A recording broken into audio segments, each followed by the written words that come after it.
Comme l'indique le titre de la vidéo, je vous ferai le storytelling d'un jeune américain qui se rappelle d'une ancienne vie qui ne devait pas être la sienne. Son histoire est venue renforcer les plus sceptiques qui croyaient à la réincarnation. Son histoire est tout simplement surréaliste. C'est une histoire digne des plus grands films de science-fiction. Une histoire qui aurait sa place parmi les plus grands best-sellers de tous les temps. Et pourtant, ce n'est pas un conte ou une mythologie grecque. C'est la vie de James Leininger, jeune américain pas comme les autres. Qu'en est-il concrètement de sa vie? Alors en apprendre plus sur ce curieux James.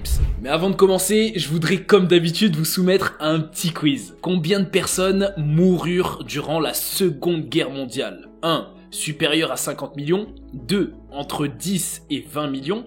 3. Entre 20 et 30 millions. 4. Entre 40 et 50 millions. Bon voilà pour le quiz. Prenez votre temps et on se retrouve à la fin pour le bon choix. Faites-nous plaisir en likant, commentant la vidéo. Soyez nombreux à nous encourager. Rejoignez-nous sur Instagram et TikTok pour plus d'apprentissage, d'insolites et de fun. Il y en a pour tout le monde. Sans trop tarder, on commence. James Leininger est un garçon américain pas comme les autres. Dès 2 ans, son comportement étonne et dérange. Après des années d'interrogation et de recherche, ses parents arrivent à cette conclusion. Il est la réincarnation d'un pilote de chasse de la Seconde Guerre mondiale. Comment est-ce que c'est possible? L'incroyable vie de James Leininger. James n'avait même pas encore de 2 ans quand il commence à faire des cauchemars récurrents, hurlant presque chaque nuit comme s'il était en train de s'écraser. Ces semaines bouleversantes marquent le début d'une aventure hors du commun, celle de l'enquête minutieuse menée par ses parents. Plusieurs questions les tracassaient.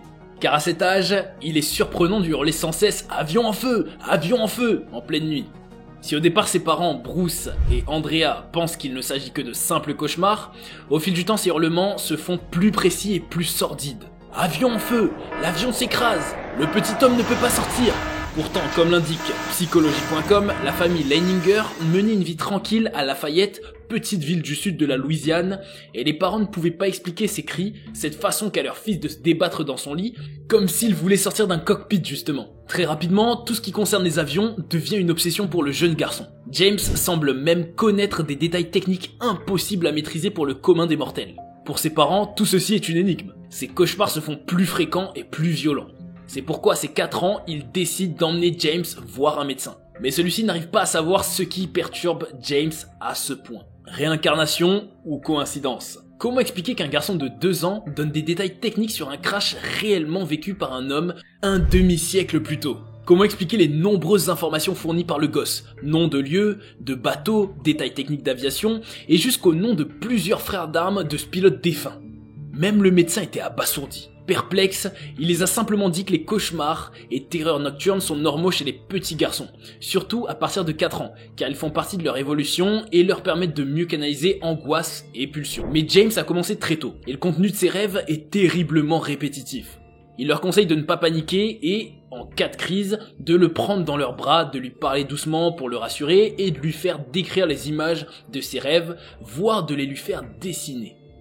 Pour le médecin, il est possible que la visite au musée, dans cet immense hangar rempli d'avions, ait déclenché ces terreurs nocturnes. Sa mère Andrea remarque aussi que son fils a des réflexions et un comportement étonnant pour un enfant de son âge. Un jour devant un magasin de jouets, elle lui fait remarquer qu'un avion porte une bombe attachée sous la carlingue. « Ce n'est pas une bombe, c'est un réservoir secondaire », lui répondit-il. Un autre jour, dans un aéroport, James se met à inspecter un avion avec la même attitude, les mêmes gestes, même endroit qu'un pilote professionnel. Son père se félicita d'avoir un fils super doué avec la fierté d'un père. Sa maman trouve quand même ce don très curieux. D'où tient-il tout cela ? Elle était convaincue que son fils James se souvenait dans sa vie passée et a contacté Carol Bauman, une psychothérapeute célèbre aux États-Unis, pour son best-seller sur la réincarnation chez les jeunes garçons Children's Past Lives, How Past Lives Memories Affect Your Child. Le docteur Bauman a confirmé les pensées d'Andrea et a suggéré quelques techniques pour aider James à lutter contre les cauchemars récurrents. La technique consistait essentiellement à rassurer James en lui disant que la tragédie de sa vie passée était terminée et qu'il était absolument en sécurité dans sa vie actuelle. La technique s'est avérée efficace et la fréquence des cauchemars a fortement diminué. Bruce, le père, étant un réaliste, ne croit pas au concept de réincarnation. Il a pensé trouver la vérité en enquêtant lui-même sur le cas.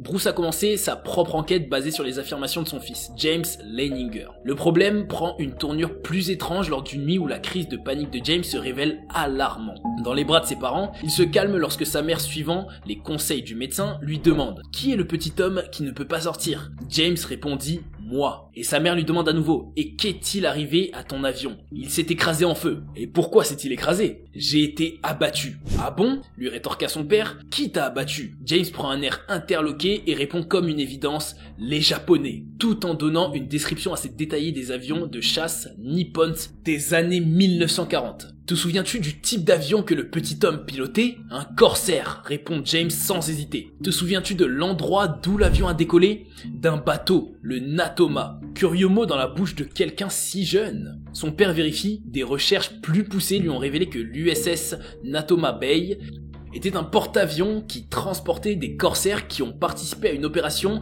à Iwo Jima pendant la Seconde Guerre mondiale. Intrigué par l'exactitude de ces détails, il poursuit le dialogue avec son fils. À chaque réponse, une vérification. Bruce se lance dans un travail d'enquêteur allant jusqu'à assister à une réunion des vétérans de l'USS Natoma Bay sous prétexte d'écrire un livre. Il découvre que les détails racontés par James sont exacts. Depuis le lieu de la dernière bataille en 1945, reconnu sur une photo par son garçon, jusqu'aux éléments techniques des vols en passant par les surnoms des avions de guerre. Dans la bataille d'Iwo Jima, le porte-avions Natoma Bay n'a en fait perdu qu'un seul pilote. Il s'appelait James Houston. Il venait de Pennsylvanie, c'est-à-dire à près de 2000 km de la maison des Leininger, et les circonstances de sa mort correspondaient exactement aux souvenirs de James. Andrea est désormais convaincu que leur fils est la réincarnation d'un pilote de chasse. Bruce toujours pas. Il cherche la preuve ultime qui, à défaut d'expliquer ce qui arrive à James, lui permettra de démontrer que la réincarnation n'existe pas. Pour lui, la réincarnation, l'idée même des vies antérieures, est une injure à l'intelligence et il ne croit pas en de telles superstitions. Après quelques jours d'intenses recherches, il est revenu vers son fils pour lui demander « Connais-tu le nom d'un camarade du petit homme ?» lui demande-t-il. « Jack Larsen » répond l'enfant. Ce jour-là, James a dessiné un avion en flammes avec la signature James 3. Des nouvelles pistes à suivre pour son enquêteur de père. Dans un premier temps, il a pensé que voilà la preuve de l'imagination de son fils. Jack Larsen n'existe pas. Et même si un pilote de chasse portait ce nom, il confirmerait que tout ce que raconte James n'est que le produit de son imagination. C'est le contraire qui se produit. Bruce retrouve la trace de Jack Larsen qui vivait encore dans l'état de l'Arkansas et il part le rencontrer avec une liste de questions. Le vétéran confirme tout. Le monde s'effondre sous les pieds du jeune père. Il ne parvient pas à s'imaginer son fils abritant l'âme d'un pilote de chasse mort pendant la guerre. Donc après des années d'interrogation et de recherche, ses parents arrivent à conclure et avaient la preuve que leur fils James Leininger, il est la réincarnation d'un pilote de chasse de la Seconde Guerre mondiale. Bouleversée, Andrea reprend les choses en main et contacte à nouveau le docteur Carol Bauman. Elle les explique que leur fils n'est pas un cas isolé et que ce phénomène se produit essentiellement après des morts violentes. L'âme, en se réincarnant, est si imprégnée du traumatisme qu'elle ne peut l'oublier lors du passage dans l'au-delà. La psychothérapeute leur conseille de rassurer James en parlant affectueusement au pilote qui survit en lui et surtout en lui demandant de raconter ses rêves comme s'il s'agissait des souvenirs et non d'images oniriques. Les cauchemars devraient diminuer. Et en effet, les réveils en pleurs sont plus rares, jusqu'au jour où son père découvre dans la liste des pilotes abattus le 3 mars 1945 un nom. James Houston Jr. ou James II. Le petit garçon est donc logiquement James III, ce qui vient étayer les faits pour lui. Nous sommes en 2004, James Leininger a 6 ans et son histoire fait là une de la presse. Les Américains médusés découvrent dans un document diffusé en prime time sur la chaîne ABC ce petit garçon plein de vie, expert en avion de chasse qui se comporte tel un pilote chevronné. James Leininger aujourd'hui. Depuis cet événement, le concept de réincarnation est ancré dans l'inconscient collectif car pour eux, il s'agit de l'une des plus anciennes croyances de l'histoire humaine. Ses premières traces remontent à la préhistoire de l'hindouisme, il y a environ 5000 ans. L'idée qu'une âme puisse se séparer d'un corps au moment de la mort pour vivre une existence nouvelle dans une autre enveloppe a fait son chemin au cours des millénaires. James aujourd'hui aura 24 ans, mène la vie d'un adulte équilibré, même s'il jouit d'une certaine célébrité depuis la parution du best-seller écrit par ses parents. Il ne fait plus de cauchemars depuis longtemps, et plus aucun souvenir de vie antérieure ne lui revient. Tout s'est arrêté le jour où, avec sa famille, il est allé dire adieu au pilote de chasse en priant et en jetant une gerbe de fleurs à Iwo Jima, au large du Japon, à l'endroit même où l'avion de James Houston ou James II était tombé en flammes. Il se souvient de cet épisode de sa vie et a affirmé que cela n'était pas handicapant pour lui.